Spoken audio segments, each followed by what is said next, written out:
One of the main reasons why I love talking about video games from the PlayStation 1, Nintendo 64 and Sega Saturn era is the way developers would overcome challenges based on the hardware that they were working with. And this is definitely a lost art form. In 2024, when we take a look at the Xbox and the PlayStation, for all intents and purposes, the hardware is almost identical in terms of architecture.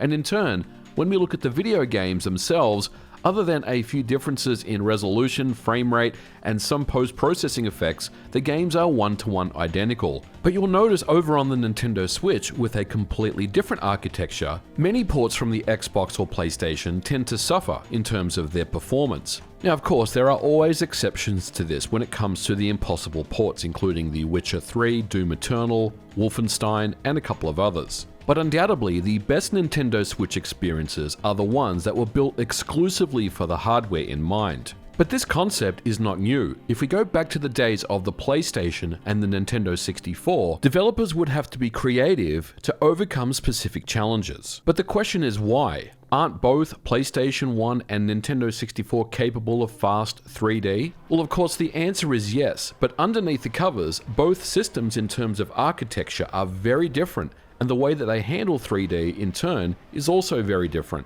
And many games were built exclusively for the target platform. And this is why I believe so strongly that we got some of the very best games during that era, thanks to the limitations of the hardware and the way the developers would overcome them. The Sony PlayStation, of course, was Sony's very first system and their immediate jump into the world of 3D, and it was very successful. It comes standard with just 2 megabytes of memory on board, but also contained 1 megabyte of dedicated video memory or VRAM. Its main feature, of course, is the CD-based technology, which could hold approximately 660 megabytes of code and data on a single disk. This meant, of course, that games could be larger in scope, with a vast library of assets, textures, sound being loaded in as needed. And to overcome the small memory limitations of the PlayStation, developers would often hide loading screens during transitions in the game. For example, in Resident Evil, the current scene is unloaded and a new scene is loading from disk as the door opening sequence is shown. As the end user, you may not even notice this. Another great example are the Final Fantasy games. When a fight sequence starts, there's that swirly motion blur effect and you know that the fight is about to begin. But what's actually happening is the game is hiding the loading from the end user. Now, to be very clear, on the Nintendo 64, there is still loading that's going on. But because of its cartridge-based architecture, things can be loaded in much faster. Take for example this scene in Diddy Kong Racing. As we approach the door to access the first set of stages, when we run the game in wireframe mode, new geometry data is read from cartridge and the new scene is quickly constructed. Or how about this scene in Mario 64? As Mario approaches the doorway to the first stage, you can see that geometry is loading in preparation for Mario to enter this scene.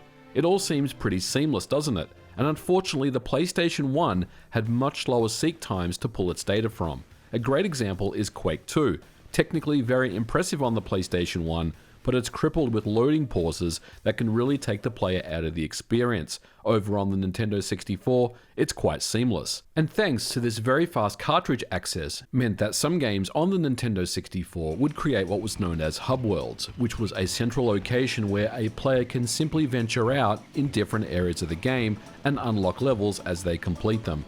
And this is a very clever way of masking the loading between levels and worlds, thanks to the very fast cartridge access of the Nintendo 64. Now let's be clear, hub worlds were not created or invented on the Nintendo 64. In fact, the very first time I remember a hub world was when I played Castle of Illusion on the Sega Genesis all the way back in the early 90s. And this is something that I really want to stress here.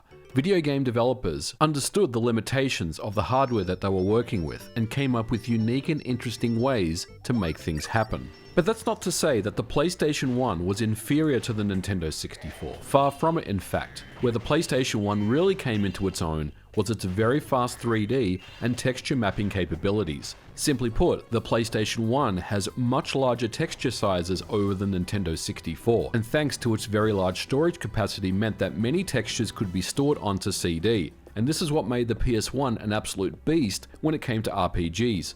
Pre-rendered backgrounds became very popular in the mid-90s thanks to the PlayStation 1, and it meant that developers that were still coming to terms with 3D rendering would work with their artists to come up with some unique and really amazing 2D experiences. And this was something that was very popular in games such as Final Fantasy VII, Resident Evil, Chrono Cross, just to name a few. These pre-rendered visuals that we've seen on the PS1 really do make up the fabric of what makes the PS1 such an amazing system, even to this day. And in order to make these pre-rendered backgrounds seem more dynamic, developers would superimpose visual effects over the top of these backgrounds.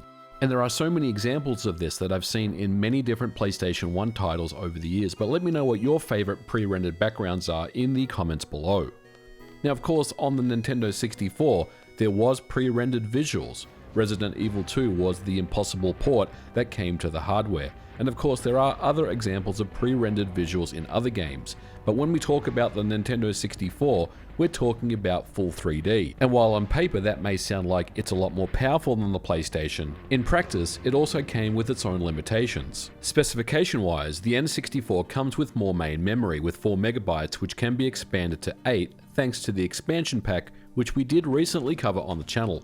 Furthermore, the Nintendo 64 can handle things such as bilinear filtering, mip mapping, anti-aliasing, hardware-based lighting, and very importantly, perspective correction thanks to its Z buffer. And the goal of the Nintendo 64 was to be a powerful 3D console.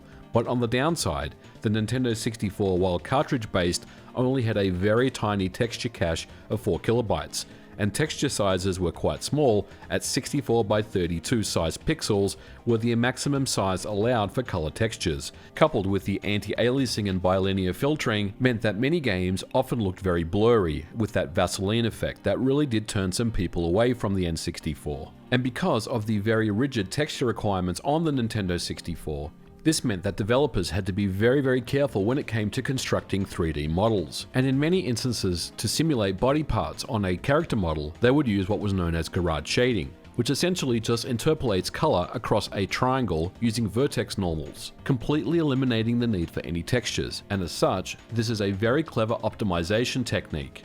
Take for example this 3D model of Banjo from Banjo-Kazooie. It only requires 805 triangles, and as you can see, there is a lot of color shading going on here. There's only a handful of textures that are actually used, including the eye textures, the textures for the backpack, the pants, as well as for the feet, just to name a couple. And these textures themselves are quite small and only 16 by 16 pixels wide, which in turn is only about 500 bytes or so in size. This means that these textures can quite easily fit through the 4 KB of texture cache. Now, over on the PlayStation, it could also perform Gurad and flat shading, and of course texture mapping. But its biggest limitation was its lack of depth or Z buffer, and any floating point operations. Simply put, lack of floating point meant that textures would jiggle around and snap into place trying to clamp onto the nearest integer pixel unit, and a lack of Z buffer meant that it was up to the developer to display geometry in the correct order. Furthermore, the PlayStation 1 does not properly account for the camera's perspective during the texturing process. Instead, the PS1 uses affine texture mapping, and this texture mapping is what causes the warping that we see on PS1 games. Now this of course is all very well known, but it's made it very difficult for developers to build out larger 3D worlds on the PlayStation, and in many instances would simply just clip geometry as it got far enough into the distance. Silent Hill 1 is a great example of a survival horror game that uses fog to build tension and atmosphere, but in reality it's simply masking a limitation of the hardware. Another game that does this is Tekken 3. If you take a look at the arcade original and compare it side by side with the PlayStation, things look almost identical, but take a closer look at the backgrounds. On the PlayStation, they're all 2D, whereas on the arcade, it's fully 3D.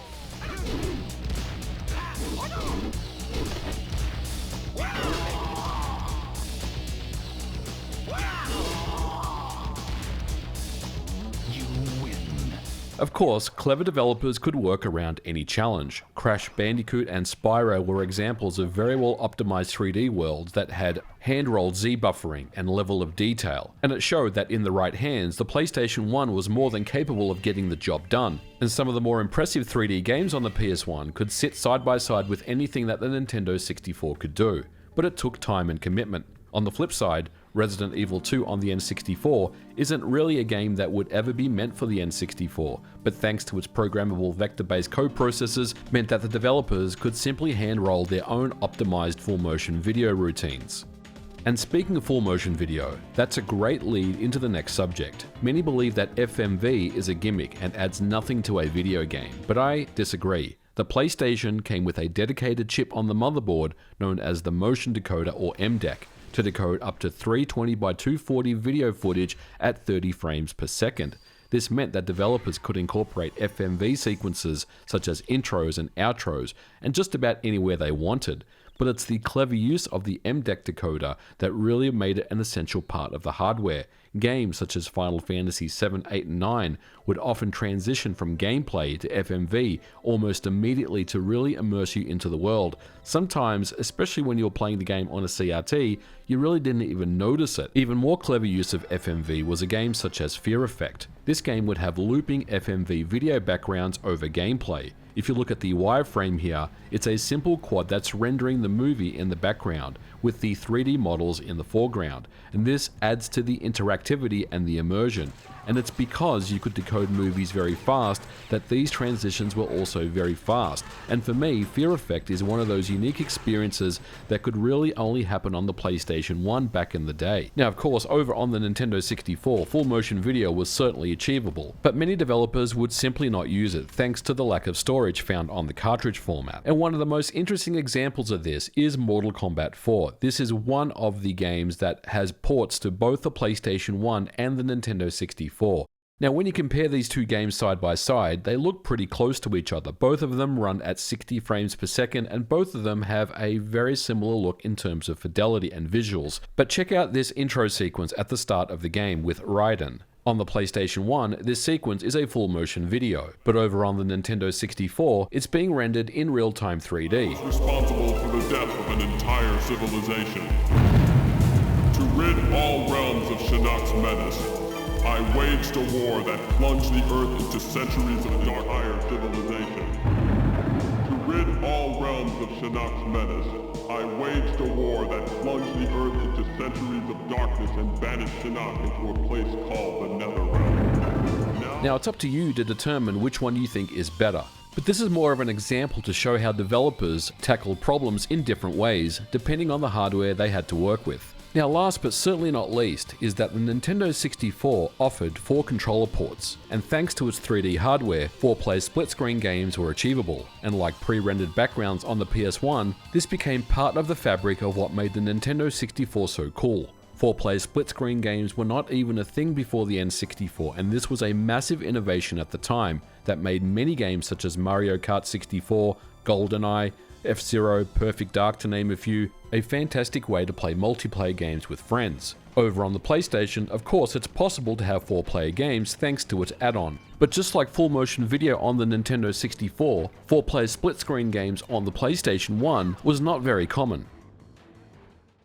So in conclusion, it's these limitations and features that made the N64 and PS1 so amazing that developers worked with and worked around to make amazing 3D experiences. Many of these limitations would turn themselves into gameplay design choices, and some of these are still being used in video games to this day. Some of them are not, however, and it's a real shame that number one, Xbox and PlayStation hardware is just about the same, and there's really nothing unique and interesting about any port of a game anymore. And for me, the very best era in video games was when Sony, Sega, Nintendo, and Microsoft all had different hardware with different architectures and exclusive games that were built specifically for that hardware in mind. And this is certainly a topic that I'm very interested in covering in the future. We're going to take a look at the original Xbox, PlayStation 2, Dreamcast, and GameCube era with their different architectures as well, and come up with interesting and unique discussions around those systems. But we're going to leave it here for today's episode, guys. I do feel like that generation, the early 2000s, was the last great generation in video games personally. But let me know what you guys think in the comments below.